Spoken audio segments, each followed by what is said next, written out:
एक बार गौतम बुद्ध एक शहर में प्रवास कर रहे थे। उनके साथ कुछ शिष्य भी थे।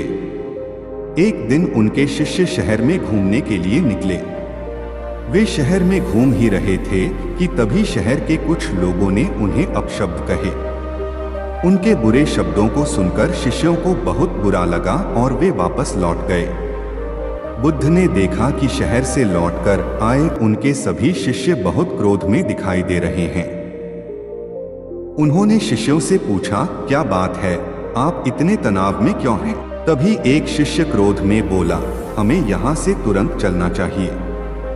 जब हम बाहर शहर में घूमने गए थे तो यहाँ के लोगों ने बिना वजह हमें बहुत बुरा भला कहा। जिस जगह हमारा सम्मान नहीं हो वहाँ हमें नहीं रहना चाहिए। बुद्ध ने कहा, क्या किसी और जगह तुम अच्छे व्यवहार की अपेक्षा रखते हो? दूसरे शिष्य ने कहा, इस शहर से तो अच्छे लोग ही होंगे।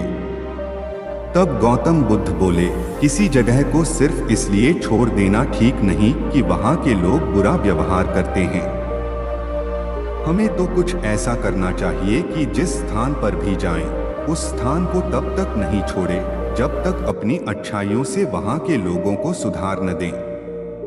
हम जिस भी स्थान पर जाएं, वहाँ के लोगों का कुछ न कुछ भला करके ही वापस लौटें। बुद्ध ने कहा, जिस प्रकार युद्ध में बढ़ता हुआ हाथी चारों तरफ के तीर सहते हुए भी आगे बढ़ता जाता है, ठीक उसी तरह उत्तम व्यक्ति भी दूसरों के अपशब्दों को सहते हुए अच्छे कार्य करता रहता है।